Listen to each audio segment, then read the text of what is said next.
Regarde. Tu vois, tu fais des effets spéciaux avec un franc 50, hein. Ça, c'est pour les jeunes, t'as vu, on dirait... Regarde mon nez, on dirait une patate. Ouais, ça, sans ça aussi, ouais, bon. Alors, merci, 600 000 euros. Donc, on a réussi à boucler le budget. Donc, normalement, on devrait pouvoir régler tout ça à la fin du mois. Oui, alors, vous avez vu la tournée? Ça se passe très bien. Ça se passe très bien à Nantes, ça a été un carton. 2000 personnes. Regardez ça.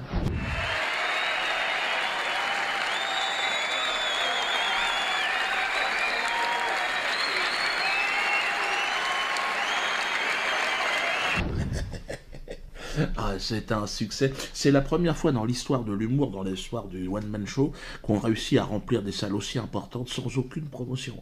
Vous avez vu l'ambiance?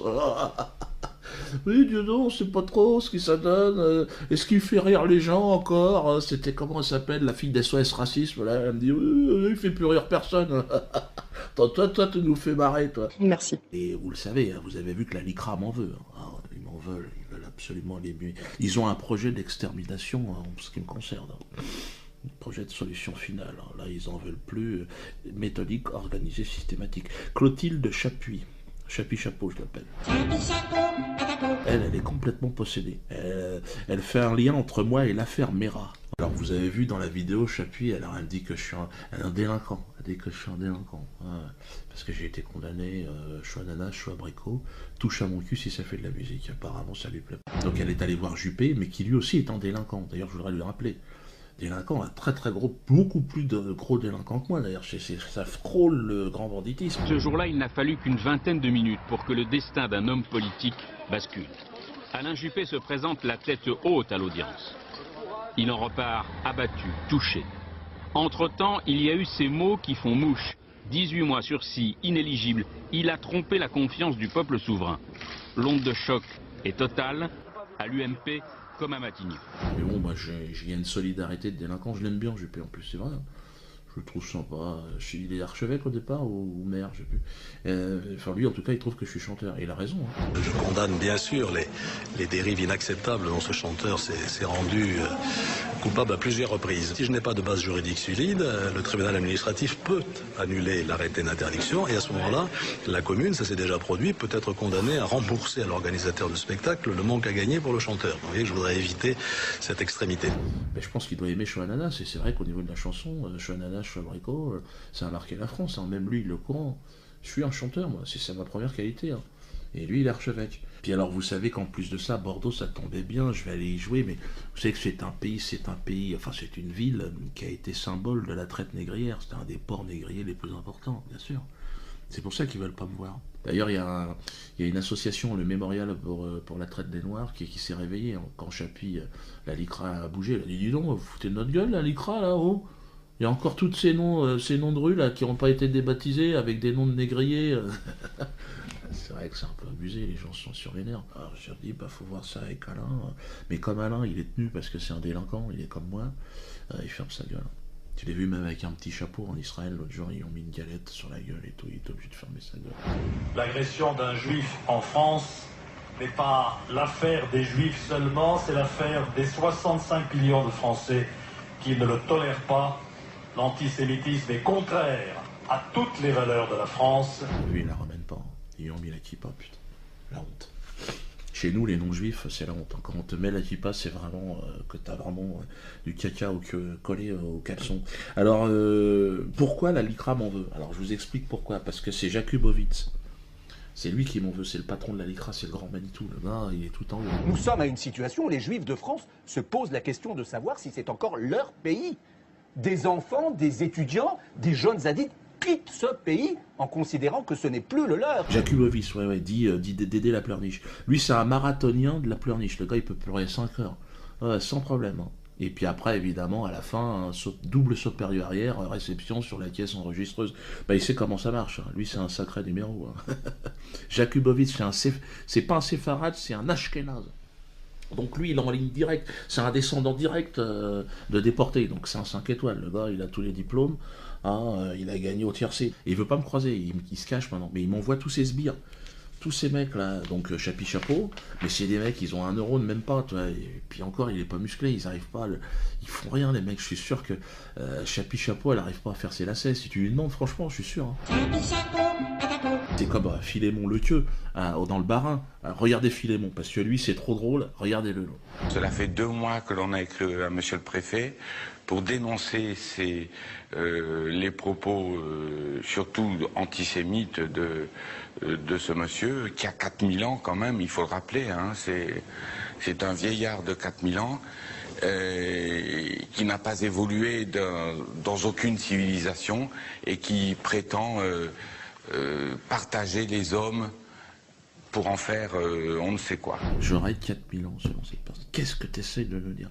Que je n'aurais pas connu de civilisation, que je serais un gorille. Non mais attendez, c'est grave là, oh, la Ligue contre le racisme. Ah, je te le dis en toute amitié, Philémon, mais je t'emmerde. Puis alors, là-bas, il y a El Koubi. El Koubi qui veut m'interdire aussi. Ils ont appelé à une manifestation, mais on en a rien à foutre. Et il y a El Koubi, vous savez, l'alcoolique pyromane, là. Il est adjoint au maire, le gars. Mais il aime trop la picole, et là il a dit qu'il allait venir pour manifester. Donc moi, nous, on a envoyé une lettre au préfet, on lui a dit attention, il y a El Koubi, moi je répondais rien. L'autre, s'il fout le feu, moi je suis pas responsable. Et ça, faudra voir avec El Koubi. Hein. Bon, moi ce que j'ai à dire, c'est que sur l'esclavagisme, je reviendrai très vite avec une émission, parce qu'à Nantes, on a tourné des choses. On est allé sur le mémorial, le truc en béton, là. Ouais, j'ai des trucs à raconter. Hein. Je pense qu'on peut faire une belle comédie avec ça. Ouais. Je pense qu'on peut bien rigoler. Là. Parce que là, ça va trop loin. Beaucoup trop loin. Voilà les dates de la tournée, elles vont apparaître. Venez nombreux. Pour le reste, j'ai envie de dire, c'est absolument incroyable ce qui est en train de se passer. Hein. Incroyable. Incroyable. Il y a du monde partout. On ne sait plus où mettre les gens. Sans promotion, sans rien. Alors que d'autres humoristes, si vous vous renseignez un peu, annulent leur date de spectacle. Qu'est-ce qui se passe ? Est-ce que le vent sera en train de tourner? Est-ce que les gens vont voir? C'est possible aussi. Hein. Pour ceux qui sont intéressés, Métastase, le dernier film, mon dernier film est en vente. C'est bon. Allez, hein, en DVD, donc n'hésitez pas à le commander, le truc va passer en dessous. Non, c'est bien. Franchement, je suis très content de ce film. Vous voyez, c'est... Bon, après, l'aspect, je dirais, ça n'a pas d'intérêt. Mais regardez le film. Non, franchement, moi je suis très content de ce film. Et ça, il est interdit partout. Partout en France, en Europe, dans les 2 galaxies autour. Regarde, t'as vu, ça fait du bruit. Donc, n'hésitez pas à l'acheter. Et je vous dis à très bientôt.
C'est déjà complet, il y a déjà un mois. Merci en tout cas d'être venus aussi nombreux. J'aimerais ce soir qu'on réalise une performance sur cette travers de 4 000 personnes.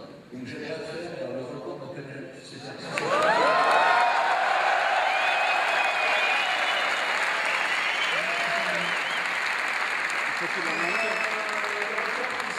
Jusqu'à présent à 900 personnes, je vais vous demander de vous lever. Et nous allons réaliser un record.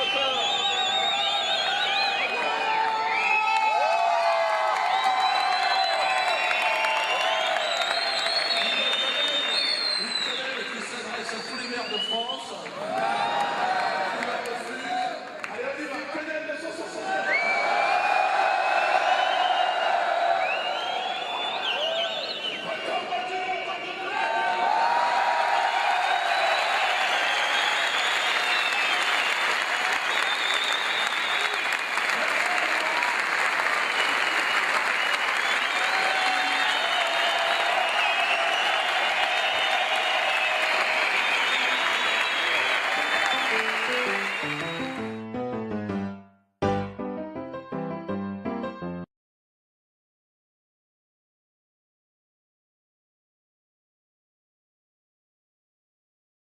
On n'est pas du tout raciste, c'est de la connerie.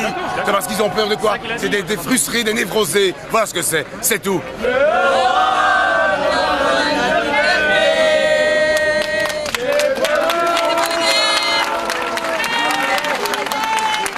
On n'est pas fasciste, connard! Vous êtes en train de dénoncer du fascisme et vous agissez de la même sorte avec moi. Un sale type! Vous m'insultez! Homophobe, misogyne, c'est mon quartier, toi tu vas me faire dégager de mon quartier! Ou cyclate! Les gardes du corps!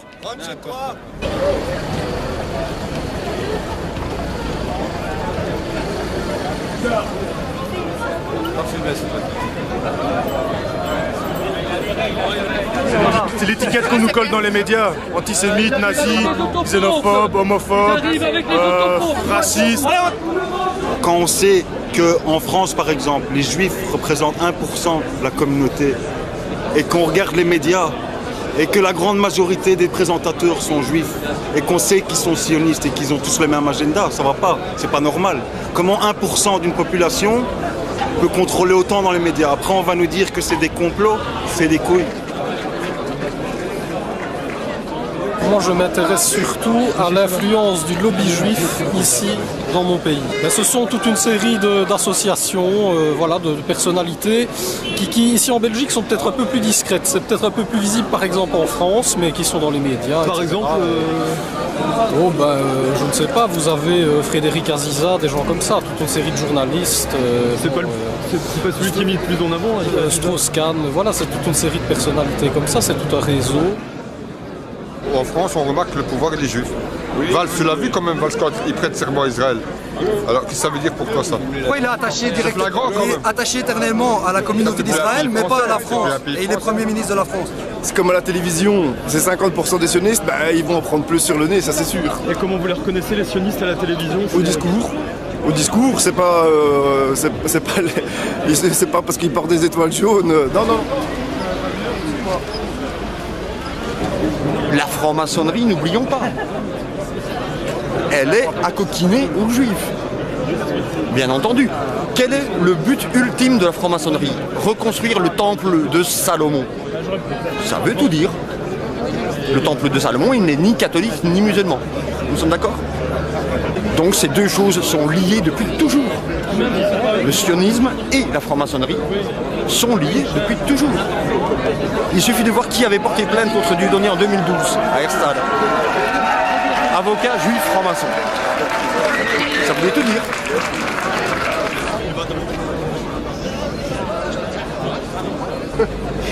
Dites que je suis un antisémite, que j'ai fait des saluts nazis, que ici on veut casser du juif à longueur de temps. Racontez ça. Comme ça vous aurez une promotion. Bah ouais. Oui, c'est comme ça que ça marche dans la machine. Petite carte.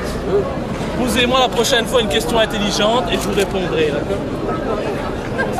Oh mon Dieu.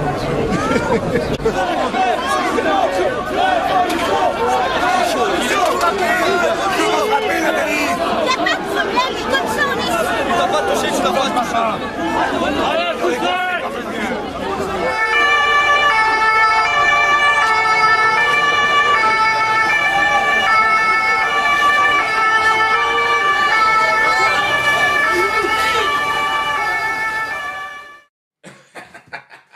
Ouais, c'est le t-shirt Le Mur, le spectacle interdit, qui va bientôt sortir en DVD. Avec, il y aura 3 spectacles dedans, il y aura Le Mariage pour tous et puis Asouzoa. Donc n'hésitez pas avec le spectacle interdit. Alors il y en a qui disent « Ouais, Lolo, tu fais beaucoup de business. Va te faire enculer. » À ton avis, c'est quoi l'indépendance? Si je peux dire ce que je veux, c'est que je m'organise. Moi, je suis pas subventionné par l'État. T'as compris qu'ils veulent même pas me donner le RSA. Bon, cela dit, c'est logique. Aujourd'hui, pas besoin du RSA. Alors, Valls, vous savez, c'est notre ami, il y a le Blancos. Ouais, le Premier ministre, on a fait une vidéo la dernière fois. Alors, chers amis des bas-fonds, amis de l'arrière-garde de la République bananière, vous vous souvenez que c'est comme ça que vous avez été défini par Manuel Valls, souvenez-vous. Soyez fiers d'être juifs et français, soyez fiers de le proclamer au monde. Les juifs de France sont plus que jamais les Français à l'avant-garde de la République et de nos valeurs. Donc s'il y a l'avant-garde, automatiquement il y a l'arrière-garde. Et on est des millions. Et je sais que vous êtes très nombreux à suivre mes vidéos. Bon, bah ça me fait plaisir, évidemment, de faire plus d'audimat que les émissions du service public. C'est vrai que l'opinion publique, ils sont comme ça, ils n'arrivent pas à comprendre. Souvenez-vous, il l'a dit d'ailleurs, écoutez-le, El Blancos. Pourquoi il y a des millions de visiteurs sur le site de cet individu? Pourquoi il y a des milliers de personnes qui, en toute connaissance de cause, assistent à ce type de spectacle? Vous êtes de plus en plus nombreux et ça ne va pas s'arrêter là. Ce genre de vidéo, à mon avis, pour beaucoup, c'est un petit moment de réconfort dans un monde qui vous est particulièrement hostile. Chômage, humiliation, injustice, amis de l'arrière-garde de la République bananière, je suis solidaire. Mais bon. Quelle est la place aujourd'hui de ces personnes, des bas-fonds de la République bananière? On est quand même très nombreux, on est presque une majorité, bien plus qu'une majorité, on est 99%. On est au fond de ce panier des tristesses et on se dit tiens, c'est bizarre, cette nouvelle aristocratie qui est là, qui essaye de nous donner des leçons de morale. Je me suis engagé à vos côtés dans cette lutte, évidemment, pour cette lutte, cette résistance, pour la dignité de notre peuple, le peuple de l'arrière-garde de la République bananière. Je me bats avec honneur et loyauté, mais c'est vrai qu'en face, les attaques sont de plus en plus virulentes. Je suis devenu aussi la cible de ce gouvernement, une cible privilégiée. Ils sont hystériques. Valls l'avait dit qu'il voulait lutter, Gage, souvenez-vous. Et nous devons aller désormais jusqu'au bout. La justice, les services fiscaux, mais bien au-delà. Donc moi, j'ai pas d'état d'âme à ce qu'on ait une stratégie Al Capone avec Dieudonné. Al Capone, il n'est pas tombé pour grand banditisme, il est tombé pour fraude fiscale. Si on peut pourrir la vie de Dieudonné, qui est indigne de se produire sur des infractions qu'il a commises par ailleurs, eh ben écoutez, faisons-le. Il faut me pourrir la vie, pourrir l'existence. Non mais c'est bien de se remémorer ce qu'ils ont dit. Récemment, la presse de propagande par la voix du très médiocre journal Le Nouvel Observateur, je sais que vous ne connaissez même pas, plus personne ne regarde ce torche-cul, subventionné, les mecs qui perdent du fric, et donc ils ne sont pas viables. Dans la jungle, normalement, c'est le genre de bestiaux qui crèvent, qui se fait bouffer par les autres. Mais là, bon, tu sais, il est là, il traîne la patte, il est là... C'est dégueulasse même à regarder, quoi. Ils ont été très très explicites à mon endroit. Ils ont dit plus vite on en finira avec Dieudonné, plus vite on en finira avec la contamination des esprits. Il ne serait ni utile, ni juste, ni cohérent, après l'avoir combattu en janvier, comme il se devait, évidemment, il fallait le faire, de renoncer 3 mois plus tard à poursuivre la lutte. Donc c'est un véritable combat, avec tout l'appareil d'État au service de cette guerre qui m'est déclarée. J'aimerais que vous le sachiez quand même. Ça a commencé d'ailleurs, et c'est pas moi qui ai dit le mot combat, c'est Manuel Valls. C'était à l'université d'été du Parti Socialiste, écoutez-le. Et ce combat, il va continuer. Quand un journaliste, Frédéric Aziza, se voit insulté, calomnié, sali sur Internet par celui, M. Soral notamment, qui a inspiré l'extrême droite, qui trouve de bien curieuses liaisons avec d'autres, je pense à Dieudonné. Cela veut bien dire que le combat n'est pas terminé et que nous allons le poursuivre parce qu'il en va de la République, de la liberté de la presse et de la démocratie. Donc voilà, c'est un combat qui est mené contre moi, avec tout l'appareil d'État au service de cette guerre déclarée. Bon, le Parti Socialiste a quasiment disparu, mais Manuel Valls est Premier ministre. Donc là c'est chaud. Dernière attaque en date, la société qui produit mes spectacles a reçu 20 lettres accusées de réception d'un organisme qui se nomme Centre National de la Chanson et des Variétés et du Jazz. Alors j'ai dit tiens super, ils nous envoient un DVD, un CD parce que j'aime le jazz. Ah, j'adore ça, bon, c'est mon truc, quoi. Et je comprenais pas. Alors j'ai pris un des feuillets, hein, au hasard, et enfin ils sont tous comme ça. Hein. Et en fait, non, c'est titre des recettes. Donc ils m'envoient des trucs. Alors j'ai dit, merde, qu'est-ce que c'est que ce truc? Parce qu'ils me considèrent maintenant comme faisant partie de la variété, de la chanson et du jazz. Alors c'est bizarre. Parce que là, je comprends pas très bien. Donc là, ils disent que j'ai joué à l'Acropolis à Nice, et j'ai jamais joué là-bas. Et ils disent, vous avez fait tant de recettes et vous devez tant. Mais j'y étais pas. Ah, c'est pas grave. Ah merde. Ah, ouais. C'est un faux. Alors cet organisme, si vous voulez, qui est sous tutelle donc du ministère de la Culture, hein, est chargé de prélever des taxes auprès de gens qui sont considérés comme des artistes. De variété, de jazz et aussi de sketch. Bon, moi c'est compliqué parce que c'est pas vraiment des sketchs, il y a un fil conducteur. Donc nous on n'a jamais su comment se positionner par rapport à ça. Mais aujourd'hui ils voudraient me réintégrer dans la grande famille des artistes. C'est gentil. C'est gentil, Philippe Petit. Mais c'est bizarre parce que Philippe Petit, donc l'actuel ministre de la Culture, ne me considère pas comme un artiste. Regardez ce qu'elle raconte. Pour ma part, je considère que Dieudonné n'est plus aujourd'hui un artiste ni même un humoriste. Il a franchi toutes les limites. Il se comporte comme un militant politique, un militant d'extrême droite, un militant négationniste. Ah, je comprends pas. Qu'est-ce qui se passe, Aurélie? Alors finalement, je suis un artiste. Quelque part, moi, ça m'intéresse de rentrer dans une case, hein, si c'est possible. Mais il faut que j'ai un courrier signé d'Aurélie Philippe Petit. Je suis un artiste ou pas de jazz?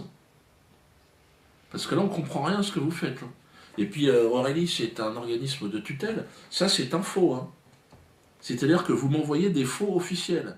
Donc là, Aurélie, on va aller devant le juge. Hein. On va aller devant un juge, c'est obligatoire. Hein. Il va falloir que tu m'expliques ce que vous êtes en train de bricoler, là. Hein. J'ai pas été à Nice. Demande à Estrosi s'il veut que je vienne jouer à l'Acropolis. Demande-lui, tu vas voir. Il va te dire non, non, non, c'est pas un artiste. Ah oui, mais ça c'est pour les artistes. Oh, Aurélie, y a quelqu'un? Personne, hein. Aurélie Philippe Petit, rien du tout.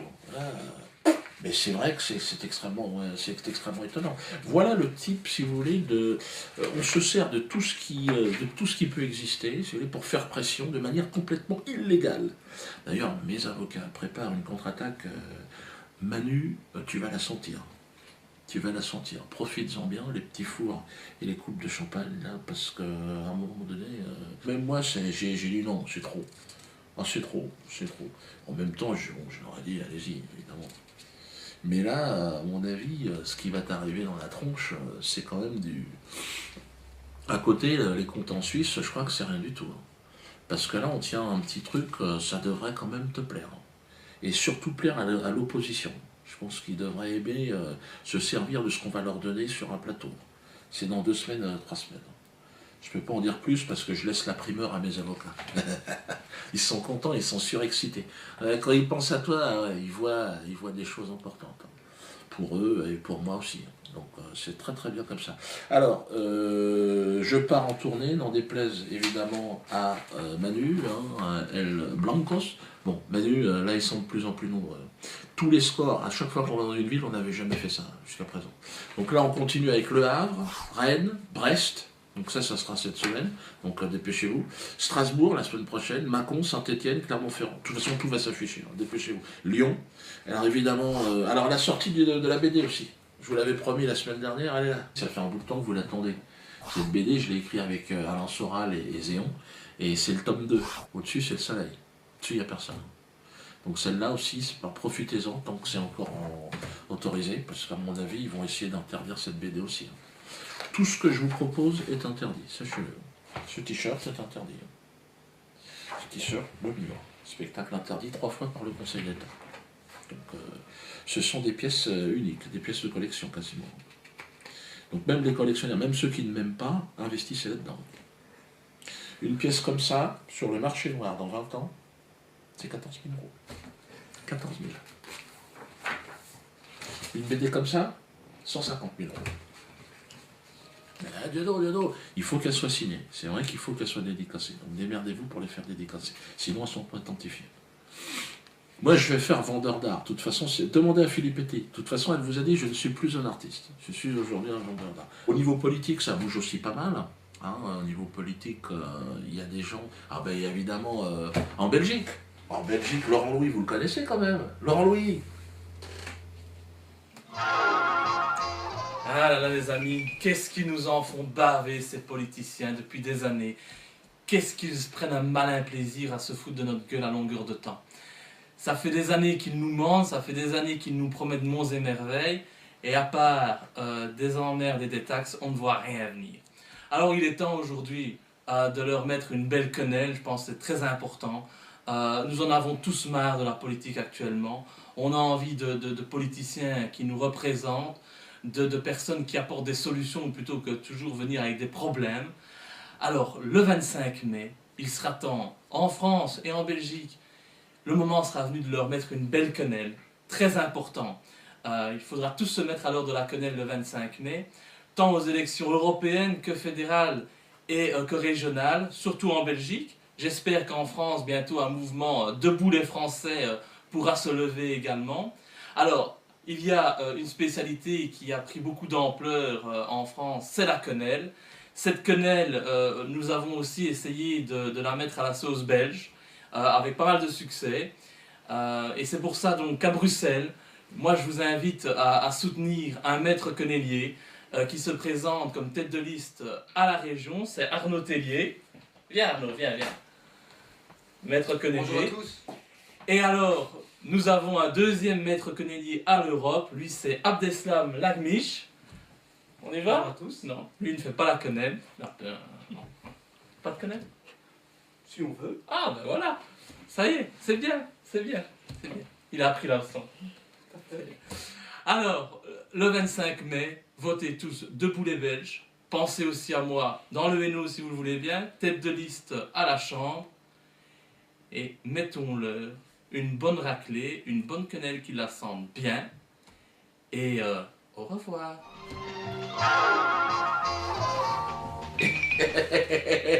Sacré Laurent. Bon, ben ouais, c'est vrai que c'est intéressant, hein, ça bouge un petit peu partout. Laurent, vous l'avez vu, c'était ce qui était extraordinaire. J'avais aimé ce passage, notamment à l'Assemblée, où il est monté, il a parlé, enfin, regardez. Merci, monsieur le pédophile, le Premier ministre, pardon. Ça suffit maintenant. Ça suffit, monsieur Louis. Je vous remercie. Il me reste juste une chose à faire, et je crois que le Parlement le mérite bien, c'est ceci. Je pense que le système en a bien besoin. Qu'est-ce qu'une quenelle? C'est évidemment quenelle dans le fion du système. C'est un geste anti-système, hein, comme l'a très bien précisé d'ailleurs Anelka, Anelka et les autres. Anelka, je te salue, hein, mon frère. Tu es évidemment le bienvenu le 21 au bal des quenelles. Hein, Anelka sera là. Hein, en tout cas, il est invité, mais il y en aura plein. On m'envoie aussi énormément d'humoristes. Maintenant, c'est le passage obligatoire. Crache à la gueule de Diodo, tu seras invité sur France 2, sur TF1, sur toutes les merdes de télé, toutes les émissions de merde, putain. Les jeunes humoristes, ne faites pas d'émissions de télé, jouez sur scène dans des petits théâtres devant 2, 3, 20 personnes, mais ne cherchez pas à faire ça, regardez. Ils sont en train de vous presser comme des citrons, comme de la merde. Tous ceux qui font de la télé, regarde comment ils finissent, regardez. Tu fais du cinéma après, c'est la même merde, c'est la merde, tout ça. Ne faites pas ça. Hein, parce qu'il y a beaucoup qui me disent « qu'est-ce qu'il faut faire pour faire humoriste ?» Ah ben déjà, fais marrer tes potes, et puis après, doucement, essaye de t'organiser, 3, 4, 20 personnes, mais surtout pas la télévision. Donc là, j'ai décidé de répondre à ces jeunes crétins, humoristes, mais par l'intermédiaire donc de mon neveu. Il s'est spécialisé là-dedans, c'est de son âge, donc il va répondre à tous ces humoristes. Moi, j'ai autre chose à foutre, franchement. Parce qu'il y en a plein, ils veulent me parler, mais je les connais pas, je sais même pas ce qu'ils font. Donc, je sais plus, il y a, comment il s'appelle l'autre, Maserati, là, et puis je sais pas quoi, enfin, on s'en fout. Donc là, il va répondre à tous ces gens-là. Bah écoutez, je vous laisse parce que c'est pas le tout, mais quand même du boulot. Non, faut plus toucher. Les productions de la haine, bonjour. Jérémy Ferrari. Non, je me moque pas, je me moque pas. Puis tu sais, moi, quand toi et tonton, je suis plus objectif. Hein. En tout cas, je voulais dire, ton nom là, ça va pas du tout. Hein. Et non. Pense Guitry, sois honnête. Eh ben Punto, Jérémy Punto. Mais si, ça déchire. Punto Tuning, rouge et vert. Oui, j'ai vu ce que tu fais un peu. Ben, je dirais pas faut que tu te suicides, mais essaye. T'es meilleur que moi. Je suis pas humoriste. Bon, en même temps, quand je vois ton niveau, je me dis que... Allô? Allô? Jérémy Ferrari. Comme vous, je découvre. Hein. Bon, il s'est lâché sur Tonton dans une interview en Belgique. Avant tout, présentation. Je fais de l'humour noir pour dire des choses. J'aime balancer. Je dénonce. Je bouscule. Je n'ai aucune limite. T'es sûr que tu parles de toi quand tu dis je? Déjà qu'en privé, tu commences à zataner. Et même Ellie, il t'a dit redescends. On n'a peut-être pas aussi, enfin je veux pas faire le prétentieux, la même notoriété. Et quand, non mais je vous assure que je suis pas du tout prétentieux. Je crois pas. Non, non, moi, non. Non mais souvent ça a une ampleur quand tu es un peu plus connu et que tu dis des trucs, ça prend une ampleur. La caisse de résonance est plus forte. Tu dis toi-même, tu jouais devant 3 personnes avant d'être la gagnante de la Starac de l'humour. Hein. Et puis s'il vous plaît les gars, arrêtez de l'appeler le prince de l'humour noir. Vous allez le vexer. Dans sa tête le gars, c'est le roi. C'est facile Jérémy. Sur scène, tout le monde s'accorde à dire Dieudo a la capacité de produire du miel. Toi, de l'ignoble aspartame. Tu fais des trous dans le cerveau avec ton spectacle sur les religions. Là. Provocateur. Dans un pays où la laïcité c'est plus un devoir qu'un droit, faire un spectacle sur les religions critiques, c'est comme vendre de la weed en Hollande. C'est juste lucratif. Provocateur, il eût été que tu joues ton spectacle en Iran. Après, monsieur se permet d'aller sur le terrain de Romain. Donc on y va. Quand Dieudonné se sert d'un enfant cancéreux, malheureusement décédé depuis, qui fait une quenelle pour faire sa promotion et faire sa pub, c'est à vomir. Mais qu'est-ce que tu racontes? Qu'est-ce que tu racontes? Romain, c'est le genre de gars qui fait une quenelle devant la machine à rayon. Hein, ça, c'est une pleurniche qui n'est pas digne de lui. Hein. Et en plus, Dieudo, il lui a dédié Métastase de son vivant. Je sais pas si tu vois le délire. Et juste, il est mort, il est mort. C'est tragique pour nous. Mais justement, la tragédie stimule le sens du ridicule. Il faut rire de notre impuissance face aux forces de la nature. Charlie Chaplin, t'es meilleur que lui? Autant pour moi. Je te donne un exemple. Guillaume Batz. Alors je me présente, je m'appelle Guillaume Batz, j'ai 25 ans et je suis comédien. Tu lui as fait faire ta première partie. Ça, c'est gentil. Mais en contrepartie, sur ton site internet, tu mets première partie Guillaume Batz, réservée pour 1,5 humoristes. Normalement, après une vanne comme ça, tu remanges ton vomi. D'accord? Et aussi, petit détail passé à mon sens trop inaperçu. Sur l'affiche de Guillaume Batz, on peut voir co-auteur, metteur en scène, Jérémy Punto. Pour j'imagine avoir envoyé 3 mails de vannes flétries. Toi, l'altruiste, t'as pas pu t'empêcher d'apposer ton nom sur son affiche. Même si tu lui as fait gratuit, c'est pas la question. Tu lui as fait gratuit. Tu lui reverses les droits d'auteur, hein? Dis-nous. Guillaume Batz, il faut dire hein, si la Punto elle a des mots de poche. Hein, parce qu'il a dit que tonton c'était une machine à fric. 20 ans de projo, il devrait vivre en HLM le négro, c'est ça? Ce que tu sais sur Dieudo, tu le puises dans les médias que tu critiques dans ton prochain spectacle. Pour toi, il passe du mur à Souzoua et il abdique. Je t'explique. Quand tu ne peux pas mater un adversaire, tu ne réponds pas à la provocation. Économie de matériel. Et tu reviens discrètement, comme une ex au printemps. En face, c'est le Conseil d'État. C'est pas Catherine Barma, ok? Selon toi, il aurait sali la liberté d'expression. Il a perdu ton admiration et son statut d'humoriste. Bon, le statut d'humoriste, on essaie de gérer. Par contre, ton admiration, ici à la prod, c'est ambiance France Télécom. Il dit non, du tout. T'es pas un ouf, toi. Hein, franchement. Bon, j'arrête parce que je crains les représailles. Nous, il y a les dieudonistes en colère. Lui, c'est les Ferrarettes enragés. Bon, plus ou moins, il est l'agent commercial des Ferrarettes. Ma mère est très fan de Claude François et je sais pas, c'est parti comme ça sur une déconne avec les Claudettes et tout ça. Et puis il y a un groupe qui s'est créé un petit peu au départ en se marrant qui s'appelait les Ferrarettes. Au départ c'était pour me faire sourire. Et puis ce groupe a grandi, a grossi. Puis c'est un temps, je crois qu'elles sont 1000 ou 1500. Et partout où je vais, il y a toujours des Ferrarettes quelque part, machin, qui observent, qui épient et qui sont. C'est hyper touchant et voilà, c'est assez rigolo. Franchement, Jérémy Ferrari, il est trop beau quoi. Donc les filles, si vous voulez venir à l'association, c'est 180 € par mois. Et vous pouvez ne bénéficier pour la Ferra Night. Et ça veut dire que Jérémy Ferrari sera devant un miroir pendant 24 heures. Il met ce spectacle en boucle. Et puis ben, nous, on est loin derrière. Et puis bon, ben, si vous avez la chance, si vous êtes une belle femme comme moi, je ressemble à Beyoncé. Ben peut-être... Bon, c'est pas vraiment... C'est plus... Mais il fait le nose fucking. Bon, après la Punto elle embraye sur Ruquier,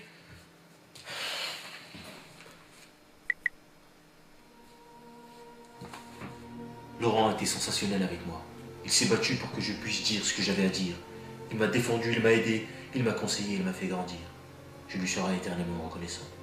Je suis revenu vers lui parce que je ne peux rien lui refuser. T'es sûr? Mais s'il te propose de taffer l'oignon avec un concombre, hein? Il te fait un didgeridoo? Bon, commencez pas les gars, je suis pas homophobe. Hein. J'ai un pantalon rouge. Donc voilà, automatiquement, je suis ouvert. D'esprit, hein.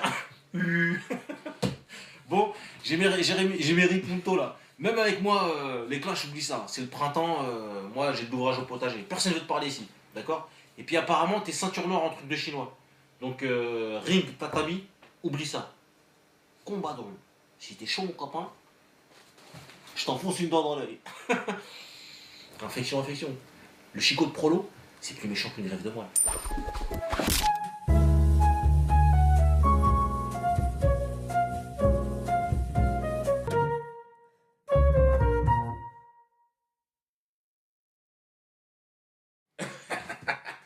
Ouais, c'est le t-shirt Le Mur, le spectacle interdit, qui va bientôt sortir en DVD.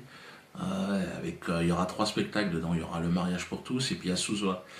Donc n'hésitez pas avec le spectacle interdit. Alors il y en a qui disent ouais Diolo, tu fais beaucoup de business. Va te faire enculer. À ton avis c'est quoi l'indépendance? Si je peux dire ce que je veux, c'est que je m'organise. Moi je suis pas subventionné par l'État, t'as compris qu'ils veulent même pas me donner le RSA. Bon cela dit c'est logique, aujourd'hui pas besoin du RSA. Alors Valls, vous savez c'est notre ami, il y a le Blancos. Ouais, le Premier ministre, hein, on a fait une vidéo la dernière fois. Alors, chers amis des bas-fonds, amis de l'arrière-garde de la République bananière, vous vous souvenez que c'est comme ça que vous avez été défini par Manuel Valls, souvenez-vous. Soyez fiers d'être juifs et français. Soyez fiers de le proclamer au monde. Les juifs de France sont plus que jamais les Français à l'avant-garde de la République et de nos valeurs. Donc s'il y a l'avant-garde, automatiquement il y a l'arrière-garde. Hein. Et on est des millions. Et je sais que vous êtes très nombreux à suivre mes vidéos. Bon, bah ça me fait plaisir, hein, évidemment, hein, de faire plus d'audimat que les émissions du service public. C'est vrai que l'opinion publique, ils sont comme ça, ils n'arrivent pas à comprendre. Souvenez-vous, il l'a dit d'ailleurs, écoutez-le, El Blancos. Pourquoi il y a des millions de visiteurs sur le site de cet individu? Pourquoi il y a des milliers de personnes qui, en toute connaissance de cause, assistent à ce type de spectacle? Vous êtes de plus en plus nombreux et ça ne va pas s'arrêter là. Ce genre de vidéo, à mon avis, pour beaucoup, c'est un petit moment de réconfort dans un monde qui vous est particulièrement hostile. Chômage, humiliation, injustice, amis de l'arrière-garde de la République bananière, je suis solidaire. Mais bon. Quelle est la place aujourd'hui de ces personnes, des bas-fonds de la République bananière? On est quand même très nombreux, on est presque une majorité, bien plus qu'une majorité, on est 99%. On est au fond de ce panier des tristesses et on se dit tiens c'est bizarre cette nouvelle aristocratie qui est là, qui essaie de nous donner des leçons de morale. Je me suis engagé à vos côtés dans cette lutte évidemment, pour cette lutte, cette résistance, pour la dignité de notre peuple, le peuple de l'arrière-garde de la République bananière. Je me bats avec honneur et loyauté, mais c'est vrai qu'en face les attaques sont de plus en plus virulentes. Je suis devenu aussi la cible de ce gouvernement, une cible privilégiée. Ils sont hystériques. Valls l'avait dit qu'il voulait lutter, Gage, souvenez-vous. Et nous devons aller désormais jusqu'au bout. La justice, les services fiscaux, mais bien au-delà. Donc moi j'ai pas d'état d'âme à ce qu'on ait une stratégie Al Capone avec Dieudonné. Al Capone, il n'est pas tombé pour grand banditisme, il est tombé pour fraude fiscale. Si on peut pourrir la vie de Dieudonné, qui est indigne de se produire sur des infractions qu'il a commis par ailleurs, eh ben écoutez, faisons-le. Il faut me pourrir la vie, pourrir l'existence. Non mais c'est bien de se remémorer ce qu'ils ont dit. Récemment, la presse de propagande par la voix du très médiocre journal Le Nouvel Observateur. Je sais que vous ne connaissez même pas, plus personne ne regarde ce torche-cul, subventionné, mais qui perdent du fric. Et donc ils ne sont pas viables. Dans la jungle, normalement, c'est le genre de bestiaux qui crèvent, quoi, qui se fait bouffer par les autres. Mais là, bon, tu sais, il est là, il traîne la patte, il est là. C'est dégueulasse même à regarder, quoi. Ils ont été très très explicites à mon endroit. Ils ont dit plus vite on en finira avec Dieudonné, plus vite on en finira avec la contamination des esprits. il ne serait ni utile, ni juste, ni cohérent, après l'avoir combattu en janvier, comme il se devait, évidemment, il fallait le faire, de renoncer 3 mois plus tard à poursuivre la lutte. Donc c'est un véritable combat, avec tout l'appareil d'État au service de cette guerre qui m'est déclarée. J'aimerais que vous le sachiez quand même. Ça a commencé d'ailleurs, et c'est pas moi qui ai dit le mot combat, c'est Manuel Valls, c'était à l'université d'été du Parti Socialiste, écoutez-le. Et ce combat, il va continuer quand un journaliste, Frédéric Aziza, se voit insulté, calomnié, sali sur Internet par celui, M. Soral notamment, qui a inspiré l'extrême droite, qui trouve de bien curieuses liaisons avec d'autres. Je pense à Dieudonné. Cela veut bien dire que le combat n'est pas terminé et que nous allons le poursuivre parce qu'il en va de la République, de la liberté de la presse et de la démocratie. Donc voilà, c'est un combat qui est mené contre moi, avec tout l'appareil d'État au service de cette guerre déclarée. Bon, le Parti Socialiste a quasiment disparu, mais Manuel Valls est Premier ministre. Donc là c'est chaud. Dernière attaque en date, la société qui produit mes spectacles a reçu 20 lettres accusées de réception d'un organisme qui se nomme Centre National de la Chanson et des Variétés et du Jazz. Alors j'ai dit, tiens, super, ils nous envoient un DVD, un CD, parce que j'aime le jazz. Ah, j'adore ça, bon, c'est mon truc, quoi. Et je comprenais pas. Alors j'ai pris un des feuillets, au hasard, et enfin ils sont tous comme ça. Et en fait, non, c'est titre des recettes. Donc ils m'envoient des trucs. Alors j'ai dit, merde, qu'est-ce que c'est que ce truc? Parce qu'ils me considèrent maintenant comme faisant partie de la variété, de la chanson et du jazz. Alors c'est bizarre. Parce que là, je comprends pas très bien. Donc là, ils disent que j'ai joué à l'Acropolis à Nice, et j'ai jamais joué là-bas. Et ils disent, vous avez fait tant de recettes et vous devez tant. Mais j'y étais pas. Ah, c'est pas grave. Ah merde. Ah, ouais. C'est un faux. Alors cet organisme, si vous voulez, qui est sous tutelle donc du ministère de la Culture, est chargé de prélever des taxes auprès de gens qui sont considérés comme des artistes. De variété, de jazz et aussi de sketch. Bon, moi c'est compliqué parce que c'est pas vraiment des sketchs, il y a un fil conducteur. Donc nous on n'a jamais su comment se positionner par rapport à ça, mais aujourd'hui ils voudraient me réintégrer dans la grande famille des artistes. C'est gentil. C'est gentil, Philippe Petit. Mais c'est bizarre parce que Philippe Petit, donc l'actuel ministre de la Culture, ne me considère pas comme un artiste. Regardez ce qu'elle raconte. Pour ma part, je considère que Dieudonné n'est plus aujourd'hui un artiste ni même un humoriste. Il a franchi toutes les limites. Il se comporte comme un militant politique, un militant d'extrême droite, un militant négationniste. Ah, je comprends pas. Qu'est-ce qui se passe, Aurélie? Alors finalement, je suis un artiste. Quelque part, moi, ça m'intéresse de rentrer dans une case, si c'est possible.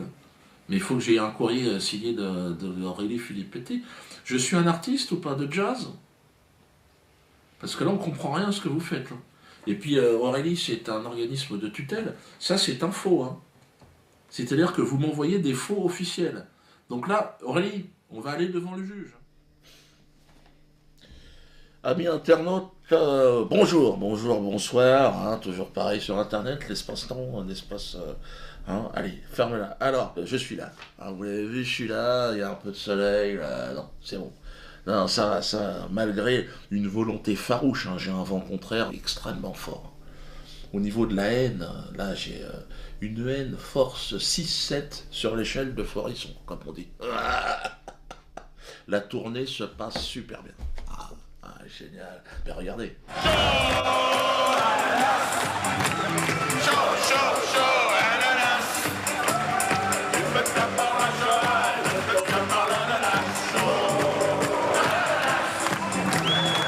Les gens veulent du chant, les gens veulent de la chanson. Ils veulent danser, les gens. Et là maintenant, à partir de maintenant, je vais faire danser les gens. En fin de spectacle, c'est un spectacle sur la danse, donc nous allons danser. Après le foxtrot, nous allons danser le zouk. Je propose un zouk, une version un petit peu... Je vous laisse la surprise. Sauf à Nice. Alors à Nice, problème électrique. Il y aurait une souris qui a rongé des câbles, un problème de masse. Mais bon. Alors j'ai la coproductrice qui gueule, là, qui essaye de m'appeler d'ailleurs. Et elle gueule parce qu'elle dit qu'il y aurait eu des pressions du maire. Estrosi il s'appelle. Mais quand on appelle le bureau du maire, non. Il dit non, pourquoi? Non, j'aime bien Dieudonné. Bon, tout le public niçois, rendez-vous à Toulon. Hein, c'est la veille ou le lendemain, je sais plus quoi. Donc tout le monde, rendez-vous on va leur glisser une quenelle de 174. Hein, rendez-vous tous à Toulon, il y a de la place. Hein. Donc vous êtes obligés de vous faire rembourser vos billets hein, et d'en reprendre d'autres. Je suis désolé, hein, mais c'est comme ça. Alors, vous avez entendu aussi parler que j'aurais, soi-disant, un cerveau malade. Vous invitez en plateau des gens qu'on n'entend pas ailleurs, mais vous invitez aussi des gens qu'on n'entend pas ailleurs et qu'on n'a pas forcément, que les autres médias n'ont pas forcément envie d'entendre. Je me demandais, en passant sur France 2, est-ce que vous continuerez d'inviter Tariq Ramadan, Dieudonné, Alain Soral, Marc-Édouard Nab, c'est-à-dire des gens que vous êtes les seuls à la télévision. Et on a une responsabilité quand on anime une émission de débat public, on a une responsabilité, par exemple, de ne pas propager les thèses complotistes, de ne pas donner la parole à des cerveaux malades, parce que dans les gens que j'ai cités, je pense qu'il y a des cerveaux malades. Il a fait une liste, quand même. Patrick Cohen, c'est un mec très important. Hein. Bon, au départ, il est représentant en chambre à gaz.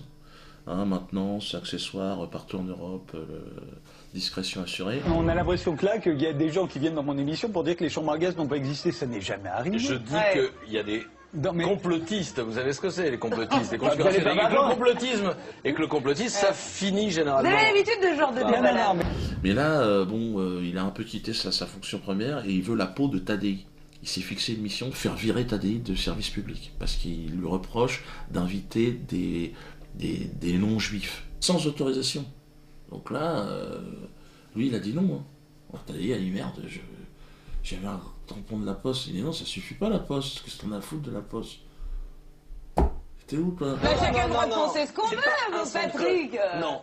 C'est un sans-poilu qu'on appelle. C'est en ligne directe avec Ratatouille. Et c'est Ratatouille premier. Et l'autre bouffeur de camembert, bouffeur de clacos, là, il a envie, il a dit qu'il fallait m'éliminer, que j'étais un personnage extrêmement marginal. Et qu'il fallait pas m'inviter. Ah, il est scandalisé, parce que Schneiderman lui a dit ne pas inviter Dieudonné sur un plateau serait une faute professionnelle. Écoute-le. Ce matin, dans l'IB, il y a une chronique de Daniel Schneiderman qui s'appelle La liste de Patrick Cohen, qui serait une liste noire à France Inter. Tariq Ramadan, Dieudonné, Alain Soral, Marc-Édouard Nab, interdit d'antenne. Mais non, mais il n'y a pas de liste, parce que ces gens-là, je n'y pense même pas. Enfin, moi...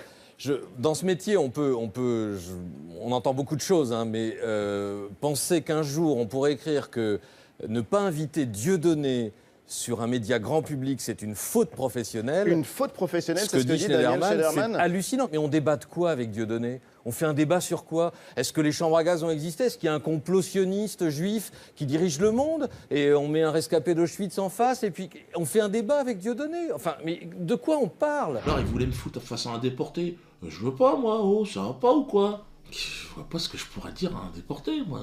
Si, il peut peut-être me donner des tuyaux pour passer à la télé. Non, c'est vrai, ou gratter une subvention, peut-être il a des conseils. C'est bizarre d'ailleurs de la part de Schneiderman qui m'était rentré dans la gueule, l'autre. Je comprends pas pourquoi aujourd'hui il change. Là, il veut m'inviter, l'autre. Alors, ce postulat de dérapage, clairement posé par Maya, et l'absence de Dieudonné en plateau pour s'en expliquer, ont choqué un téléspectateur internaute, noir lui-même, dit-il, heurté que vous, comme les autres médias, ayez choisi de boycotter le principal intéressé, ainsi éviter une discussion et en fait botter en touche sur des sujets qui fâchent. Alors que, rappelle-t-il, le principe de votre émission est de prendre de la distance par rapport à l'info et de ne pas aboyer avec les loups, c'est sa formule, je la lui laisse. Alors vous lui avez répondu directement sur le forum, vivement même, qu'à votre avis, il est plutôt de salubrité publique d'oublier Dieudonné, à qui, selon vous, les médias accordent trop de place. Et on vous a d'ailleurs fait remarquer après que ce n'était pas à Ressurimage de déterminer ce qui relève de la salubrité publique et que cette expression relève plutôt dénote un esprit de supériorité. Moi, je suis vraiment dérangé aujourd'hui, je suis vraiment gêné parce qu'on est arrivé à un moment... là, j'ai toute la fine équipe au cul, hein. Parce que Patrick Cohen, il a rappliqué tout l'état-major. Donc j'ai même la vieille, la vieille, Anne Sinclair. Elle n'est pas contente. Elle me crache à la gueule. J'ai tout. Hanouna, je le connaissais pas, l'autre. Je sais pas s'il vend des moquettes ou je sais pas ce qu'il fait, lui. Ou des jeans. Et là, il dit il veut la mort de Tadei, lui aussi. Ce soir ou jamais, ils disent juste jamais. Arrêtez, Et puis c'est pas non, mais vrai, juste, je ça. voudrais juste vous dire quelque chose. Parce qu'on a laissé cette émission le temps de s'installer. Ça fait 5 ans qu'elle existe, les gars. Arrêtez de me dire qu'elle a marché. Mais arrêtez. Comment il peut fidéliser?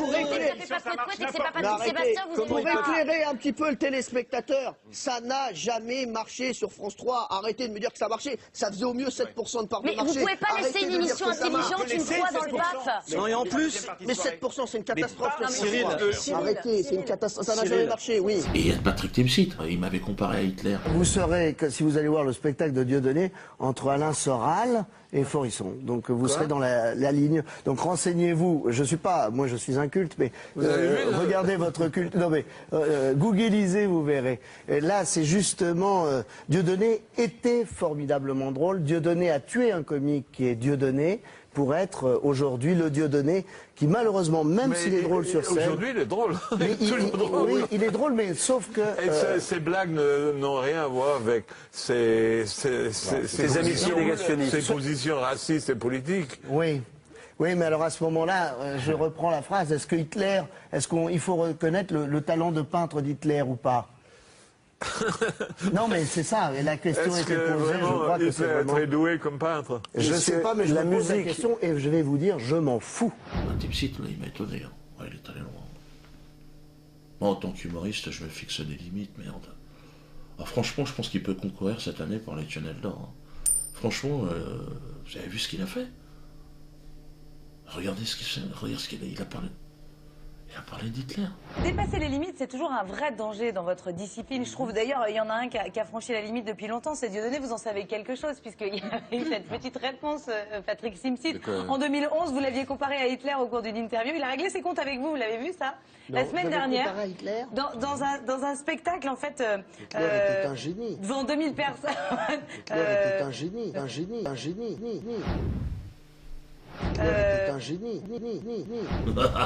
Et personne ne rigole. Et les gens sont choqués. Pour moi, Patrick Timsit, c'était Fifou. Tu sais, c'est l'humoriste ringard, très laborieux, toi. Te fous pas de ma gueule! Toi, te fous pas de ma gueule! Ça fait 5 ans que tu me prends pour un con! Tes blagues, c'est de la merde, moins que de la merde! Dis-moi le contraire! Oh, c'est pas vrai, je suis marrant. Mais là, Fifou, il m'a étonné. Hein. Ouais, il m'a étonné. Là, Fifou, pour moi, on n'est pas loin de la tunnel. Hein. Ah, il m'a fait peur. Il m'a fait peur pour sa carrière, il m'a fait peur pour sa famille. Hein. Je me suis dit, où tu vas, où tu te lances? Pourtant, quand tu vois, dans l'humour, j'étais réputé pour avoir quelqu'un qui était quand même un peu... Ben là, depuis que j'ai entendu Fifou... Hitler a du génie, écoutez. C'est un génie. Hitler a du génie. À la télévision.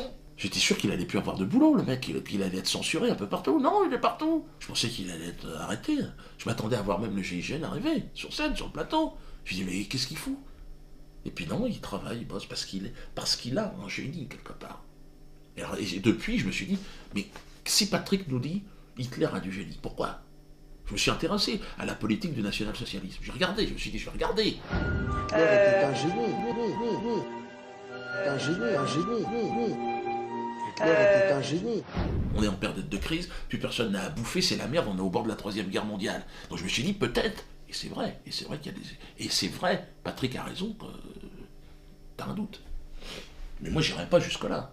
Défendre Hitler, comme il l'a fait. Fifou, là...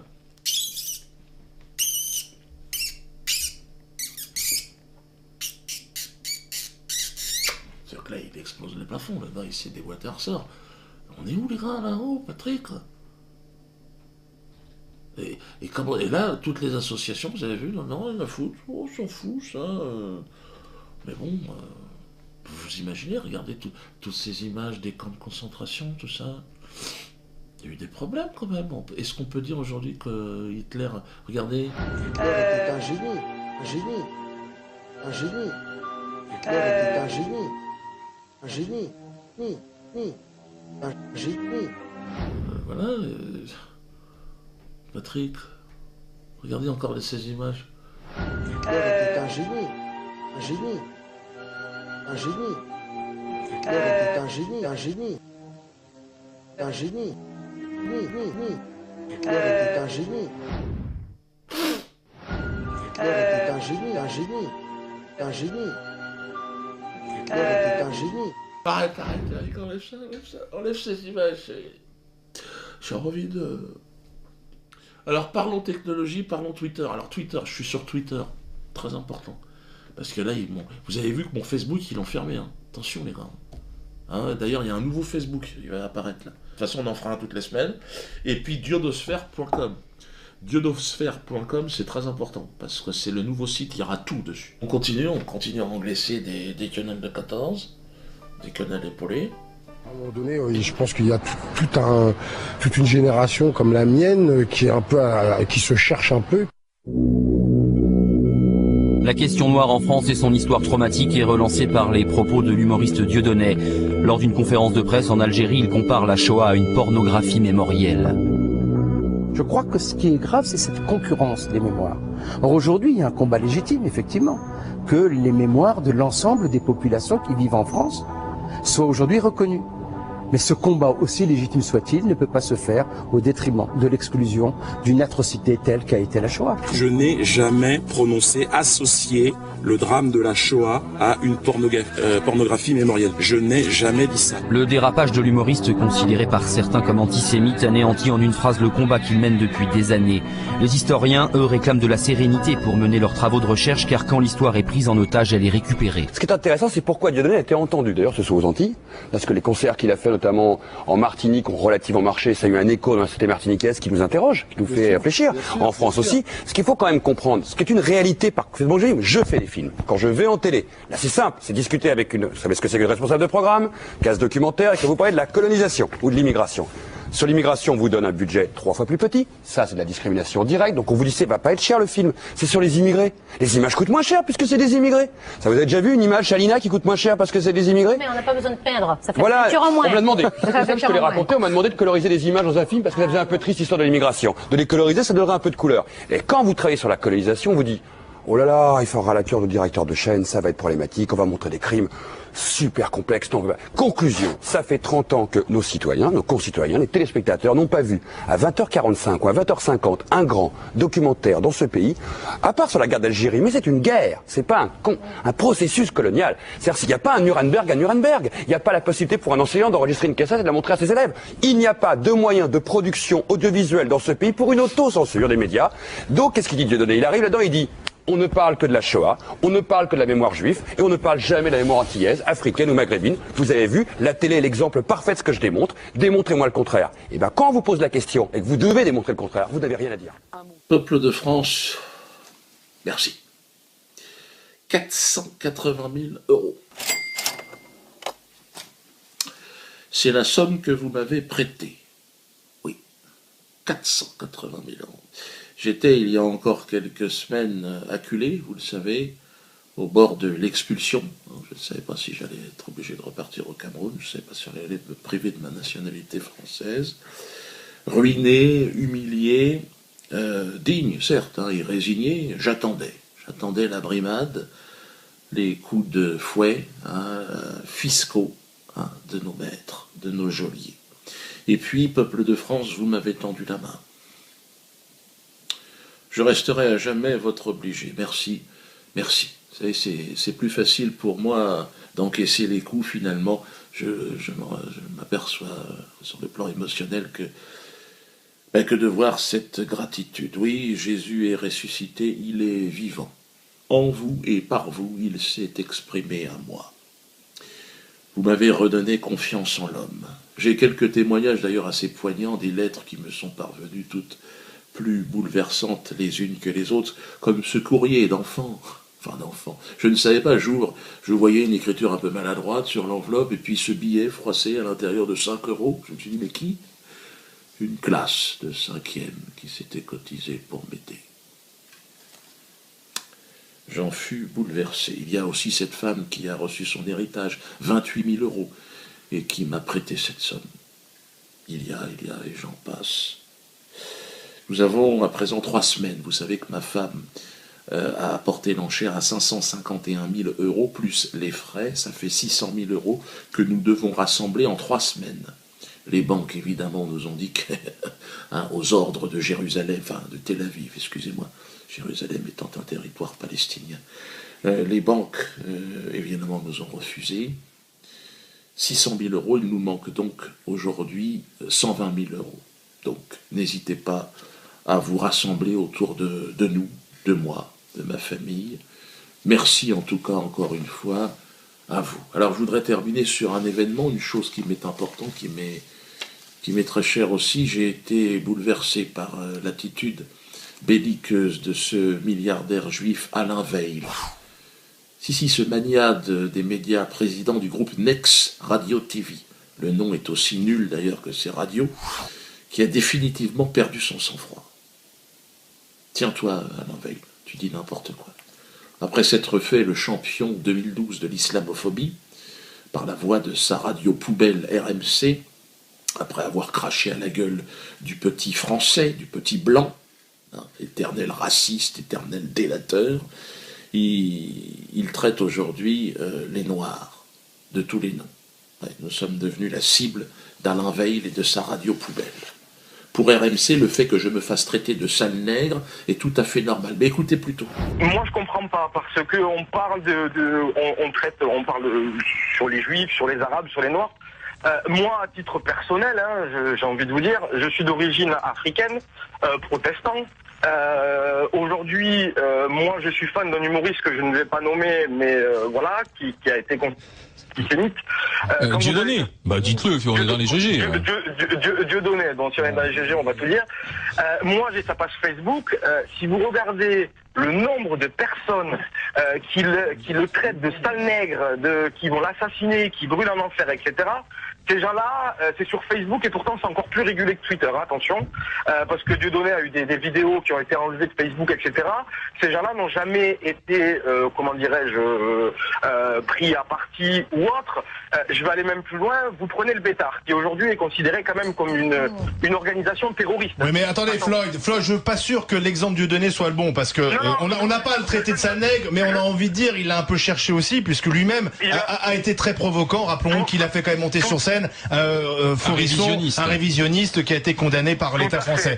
Mais revenons à Twitter. Sale nègre. Et c'est tout à fait normal, et je l'ai bien mérité.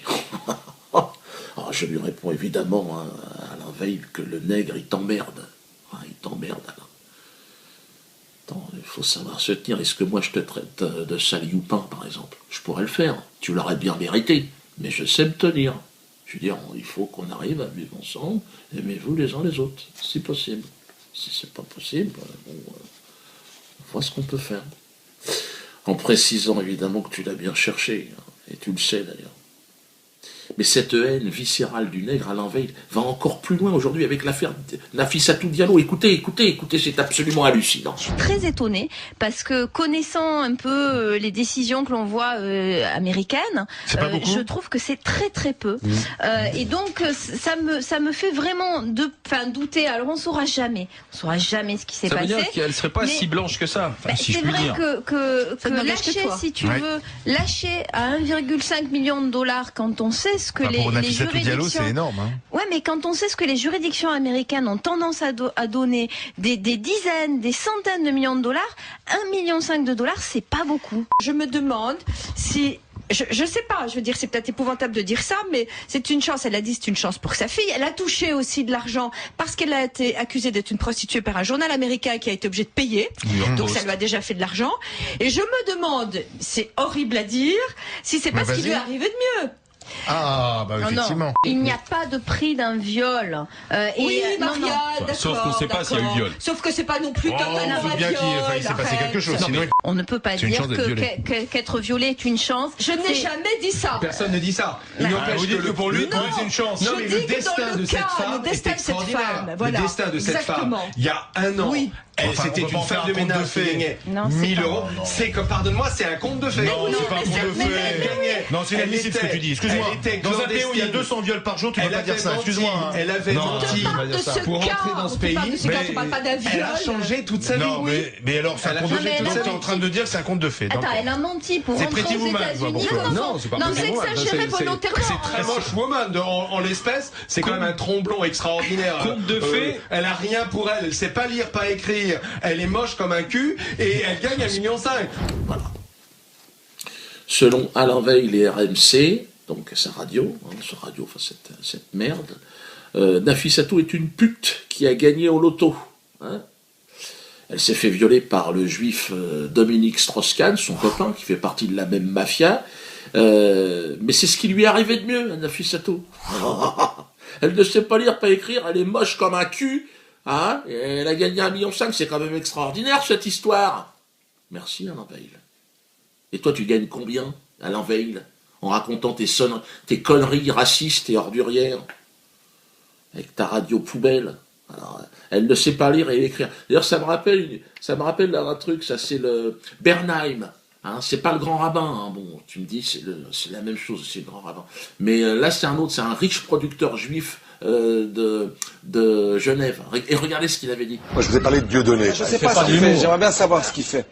Tout ça est flou, tout ça est ambigu, et tout ça a une petite odeur. Je pense qu'il n'est pas assez futé pour exactement manipuler les... C'est un nègre. C'est un nègre. C'est un nègre. Que faites-vous, Madame Taubira? Vous n'allez pas faire les négresses de maison jusqu'à combien de temps? Vous m'avez fait poursuivre la justice française pour Choananas, condamné à 20 000 euros. Vous vouliez me foutre en tôle. C'était ça le projet. Choananas. Et là, l'autre Alain Veil, lui, il est là, il est bien. Quoi, il vous paye? Qu'est-ce qui se passe? Vous savez, moi je trouve que le seul racisme qui existe en France aujourd'hui, il faut le dire, c'est le racisme anti-goy. Il n'y a que ça.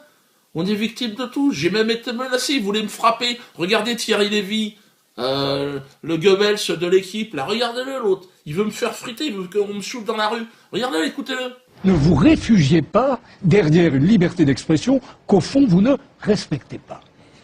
Alors, je trouve le procédé assez malhonnête, je vous le dis. Vous employez des mots que vous allez regretter dans un instant, mais vous vouliez la paix, on peut en sortir très facilement. Vous savez, il y a une série, il y a l'injure, et après l'injure, il y a la loi, et après la loi, il y a les coups. Et vous le savez, il y a les coups, les coups. Et vous le savez. À un moment donné, ce que M.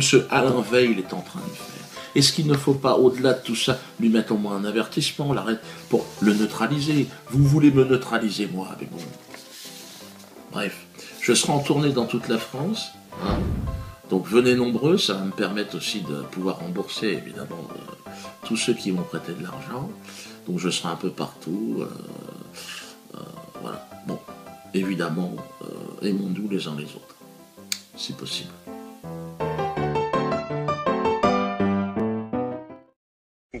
Ne pas occulter une réalité, ça ne veut pas dire la simplifier, la caricaturer. Votre appel est une caricature. Et attendez, vous prenez une anecdote qui est un fait réel contre lequel il faut se positionner et dire non, et puis vous en tirez un principe. Attendez, vous êtes en train de dire à la France, le nouvel antisémitisme dans ce pays, ce sont les Arabes et les musulmans. Donc pour protéger... Jamais les. Je n'en crois jamais c'est dans votre livre. C'est dans les livres. Arabo-musulmans. Jamais les. Alors attendez. Et quelle différence faites-vous? Attendez. Ça veut dire que ça n'englobe pas tout le monde, ce n'est jamais de l'essentialisation, c'est complètement différent. Mais monsieur Finkielkraut, le racisme de Le Pen, ce ne sont pas les Français. Ce sont des Français. Monsieur Finkielkraut, quand vous échappe la formulation, les Antillais sont des assistés. Elle ne m'a pas échappé, je n'ai pas dit ça, je n'ai jamais dit ça comme ça. Je n'ai pas eu cette phrase, alors, ce n'est pas vrai. Attendez, vous êtes repris et vous avez réexpliqué. Moi, ce qui m'intéresse aujourd'hui, dans ce débat-là, c'est que nous nous mettions d'accord, comme citoyens, qu'il y a des principes à défendre. Et Dieudonné, ça vous intéresse ce succès de Dieudonné? Est-ce que je peux terminer? Il a été condamné, Dieudonné, par tout le monde.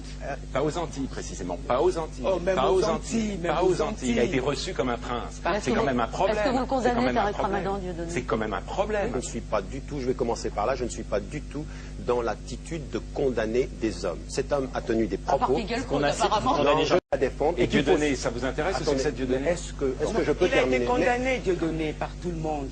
Pas aux Antilles, précisément. Pas aux Antilles. Oh, même pas aux aux Antilles. Antilles. Pas aux Antilles. Il a été reçu comme un prince. C'est quand même un problème. Est-ce que vous condamnez Tarek Ramadan, Dieudonné? C'est quand même un problème. Je ne suis pas du tout, je vais commencer par là, je ne suis pas du tout dans l'attitude de condamner des hommes. Cet homme a tenu des propos. Qu'on a condamné Jean-Marie Le Pen. Je condamne les propos d'un homme, je condamne pas les... Non, Jean-Marie Le Pen. Je condamne les propos d'un homme. Aussi Dieudonné. Je ne condamne pas. Voilà. Première chose qu'on soit extrêmement clair sur les propos de Dieudonné, parce qu'on ne me fera pas dire sur ce que dit Dieudonné des choses que même la justice ne dit pas. Premier élément. Il a des procès, il n'en a perdu aucun. Deuxième élément. Je suis moi par rapport. Non, mais attendez, c'est quand même, attendez, moi je veux dire, la justice, elle n'est bonne que quand elle va dans votre sens. Il n'a perdu aucun de ses procès sur antisémitisme. Laissez-moi terminer.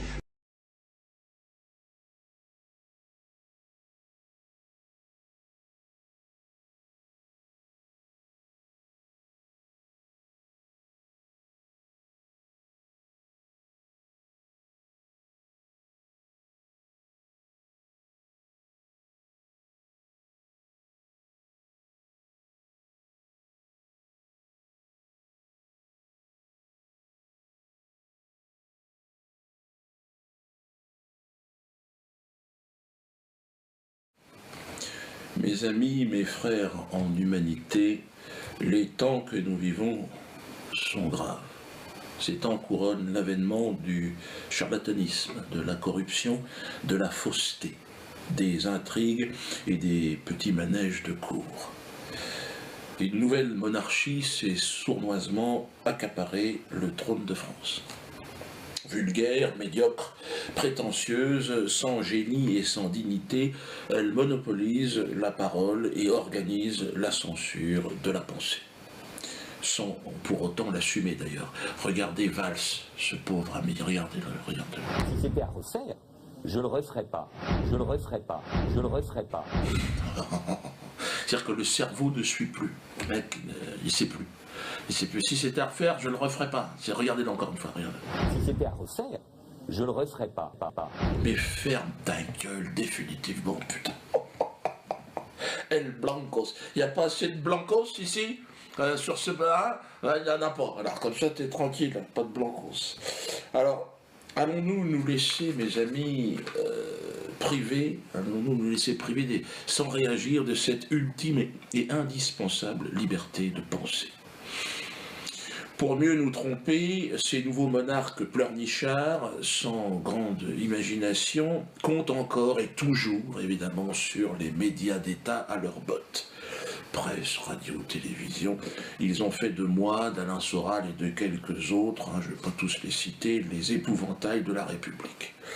Mais cela en vain, car l'Internet marque la fin du règne des médias dominants.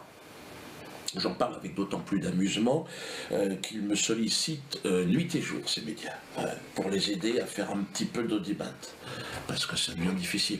Il y a Jean-Jacques Bourdin, tiens, regardez-le Jean-Jacques. J'aime bien Jean-Jacques, mais il fait le con aussi, regardez-le. Moi je l'ai invité, Dieudonné. Je l'ai invité à venir face à moi le matin. Il ne répond pas. Vous savez pourquoi il ne répond pas? Jamais. Parce qu'il est dans l'ambiguïté en permanence. Il cultive l'ambiguïté. Tu vois Jean-Jacques, tu m'invites et je peux pas venir, mais bon, faudrait peut-être te renseigner. Si j'ai refusé ton invitation, c'est sûrement et simplement parce que j'ai trop de travail, j'ai trop de boulot. Je joue 2 fois, voire 3 fois par soir au Théâtre de la Main d'Or. Donc c'est pas pour me lever à 6h30 pour aller discuter avec toi sur ton plateau, je sais pas où c'est d'ailleurs. En plus je joue mon spectacle à Souzoa, donc aussi en tournée. Donc une partie de la semaine, je suis même pas là. D'ailleurs je serai à Avignon, le 21, notez-le. De toute façon, c'est complet, Avignon. Malheureusement, 5000 places, c'est déjà fini. Et Toulouse, il reste de la place à Toulouse. Donc, n'hésitez pas à Toulouse. Je sais qu'il y a des manifestations qui s'organisent. Si vous voulez me parler à Toulouse, on peut organiser un débat. Bon, je sais que vous ne voulez pas débattre avec moi, mais enfin, je vous le précise. Biarritz, le 14 mars, est annulé. Parce qu'ils ont des problèmes de plancher. Apparemment, il y a des souris qui ont mangé... Bon, ce qui est bizarre, c'est que juste avant, ils ont un spectacle de danse du Bolchoï. 180, je crois, sur scène, ça tient. Mais le lendemain, pour moi, alors bon, on va voir, le tribunal va nous dire. Donc tous les gens de Biarritz, rendez-vous à Pau le 13 mars, c'est une journée avant. Hein, c'est au Zénith, là il y a de la place. Par contre, vous êtes obligé de vous faire rembourser votre ticket, parce que c'est comme ça, ils nous emmerdent encore, que je dis. Donc vous faites rembourser votre ticket, les gens de Biarritz, et venez à Pau. Donc Jean-Jacques, pour finir, c'est pas que je refuse le débat, mais c'est que, bon, j'ai du travail comme je te l'ai dit, puis on joue pas dans la même cour. Oh, dis donc Gigi, toi qui bosses pour RMC, pour BFM TV, 2 entreprises en difficulté au passage. Ouais, ça marche pas du tout, t'as vu les audimates que vous faites, c'est de la merde, non? Et puis c'est sous perfusion avec le fric d'Alain Veil. Alain Veil et puis un petit peu de pognon de Monaco aussi. Donc tu vas pas me donner de leçons de morale sur un. Je crois que le mieux c'est de la fermer. Non, mais c'est complètement foireux. Alain Veil, d'ailleurs, ton patron, Jean-Jacques Bourlin, ton patron, il a dit l'information est un produit marketing comme les autres. Donc toi, tu es un produit pour lui. Donc, et c'est vrai que c'est un produit. Donc aujourd'hui, les gens, ils vont sur Internet parce qu'il y a tous les produits, c'est gratoche. Puis ils ont plus envie de s'emmerder avec ta publicité. Toi, vous donnez du fric. Les gens en ont marre de vous, Jean-Jacques. Donc, moi, ce que je te propose, Jean-Jacques, à ce moment-là, c'est que tu viennes ici, dans mon bureau. Là, je peux te laisser un petit espace. Parce que tu sais que cette vidéo fera plus de démat que n'importe laquelle de tes émissions. Même quand tu invites le président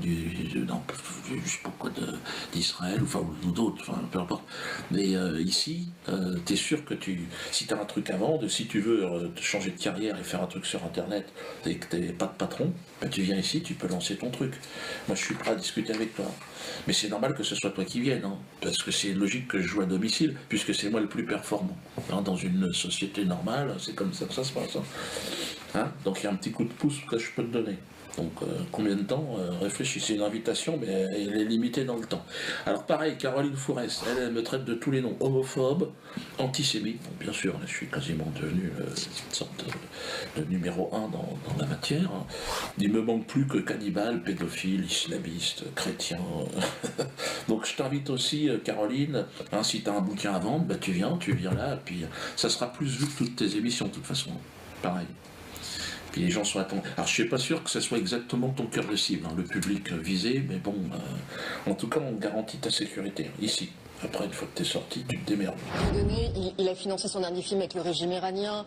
Il faut le voir, son film antisémite. Il est non seulement antisémite, mais il est homophobe, mais d'une haine absolue. Alors Antoine Decaune a invité Jacques Verdier dans son émission Poubelle là, sur Canal. Et là, vous avez carrément lynché mon avocat. Il n'avait pas laissé la place de parler. Alors moi, je suis déçu parce qu'Antoine Decaune, il a toujours été à peu près courtois.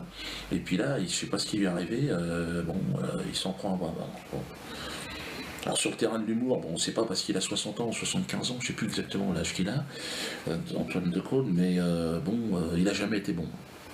Il a fait un film sur Coluche, quelle honte. Moi j'aurais été les enfants de Coluche, j'aurais porté plainte, hein. J'aurais demandé au moins de la prison ferme. Parce que c'est... T'as jamais fait rire personne que à la télé un petit peu, toi, et puis les gens se marraient, mais en fait tu sais pas que personne n'a jamais rigolé. Et là tu es devenu auxiliaire de police, Antoine Decaune, puisque là tu t'intéresses à mon frère. Parce que là, apparemment, tu as passé 5 minutes en parler de mon frère, donc il y a un sans-papier camerounais, hein, j'en ai pas mal dans la famille. Alors je sais pas si c'est parce qu'il n'a pas de papier que tu lui en veux et que tu veux le voir en tôle, mais ou alors apparemment tu prétends qu'il n'existe pas. On ne sait pas exactement ce que tu essaies de dire. Donc, enfin, en tout cas, tu as essayé de faire une vanne à la fin, on va la voir là. Les huissiers, Dieudonné, en voient tous les jours. Donc les huissiers sont reçus sans la moindre difficulté, ils sont accueillis avec bienveillance. Pourquoi? Parce que nous-mêmes, nous utilisons des huissiers. Et puis vous savez, il y a quelque chose d'étonnant, il y a des huissiers dans tous les spectacles de Dieudonné actuellement. Et il y a même des huissiers qui viennent, mais vous savez, c'est pas la peine. Vous savez, j'avais de toute façon mon billet depuis 2 mois. Ça lui fait une très très grande famille, on va dire. Si, pardon? S'il a autant de demi-frères qu'il y a d'huissiers, ça lui fait une très très grande famille. Là, c'est grave. Donc je te rassure, j'ai beaucoup de frères et sœurs. On est, je pense, plus de 23, parce que comme mon père est mort, on a découvert tout un tas de choses. Et donc on est très nombreux, effectivement. Et j'ai quand même plus de frères que d'huissiers sont venus chez moi. Ouais. Mais je ne sais pas exactement où tu veux en venir, Antoine Decaune. Donc je t'invite aussi à venir parler ici, si tu veux. Hein,